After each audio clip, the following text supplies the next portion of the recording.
खुलुमबाय हेल्लो रायजो राजा नोंथांमोन बर' हारिनि साफ्रोमबो आदै मादै आदा बाजै फंबाय बिनानाव साफ्रोमबो आंनि चेनेलनि नायगिरि आरो जायफ्रा गोदानै फैदों फार्स्ट टाइम दिनैसो आंनि चेनेलाव भिजिट खालामफैदों नोंथांमोन साफ्रोमबो गासैखौबो आं बरायनानै लाबाय आंनि चेनेलाव।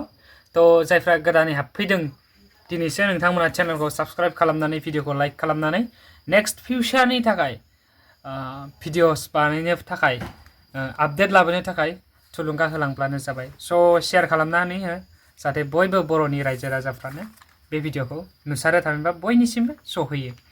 तो जियानो जा मोनसे जि आपडेट लानानै फैलायबाय आं लास्ट आपडेट। स' बे लास्ट आपडेटानो जाहैबाय डिमाकुसि बियाब बाथौ गौथुम माइनाव आफादा खुंगा 11थि बिमा माहारि सावराय जथुम्मा हाबाफारि खुंनो थाखाय बिथांमोना साखाफारा जादों। स' बे साखाफारा जानायाव बिथांमोना खौरांगिरि मेल लिंथुमदोंमोन। स' बे खौरांगिरि मेल लिंथुमनायनि जि भिडिअ बा फुटेज बेखौ आं नोंथांमोननि सिगाङाव होनोसै बिथांमोननि खुगानिफ्रायनो मोजाङै बुजिनानै लादो। स' भिडिअखौ फुल नायजोब आरो बुजि बेनि उनावसो नोंथाङा कमेन्टखौ हरब्लानो जाबाय, कमेन्ट हरनो गोसोब्लाथाय। थ' फैदो जोङो भिडिअखौ जों नायनानै लानि फुल डिटेल्सै। बयनिसिमबो आंनि खुलुमनायखौ जासिहरबाय। आं मुस्लिमा दिपालि बर' डिमाकुसि बियाब बाथौ गौथुमनि माइनाव आफादनि आफादगिरि।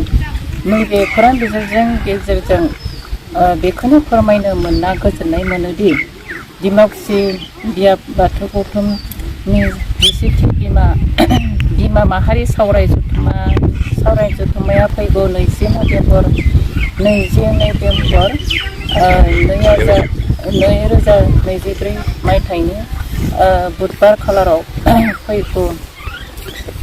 खालाराव सानसेनि हाबाफारि लानानै डिमाकुसि बियाब आश्रमाव दारगासुरायाव लानाय जादों।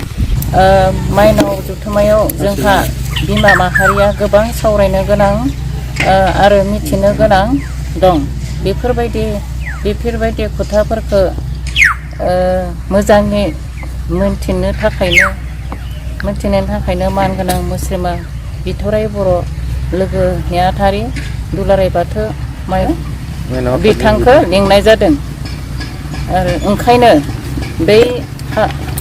ओंखायनो बे गोथार हाबाफारियाव गाव गावनि बेसेन गोसा समखौ बाथौ धोरोम आरो आनान गसाइनि मुङै दसे दोनथ'नानैबाबो हाबाफारियाव लेंहर फैनो बाहागो लाफैनो हाबाफारिखौ जाफुंसार होफैनो बयखौबो बियाब माइनाव आफादनिफ्राय हांख्राय हरनाय जाबाय।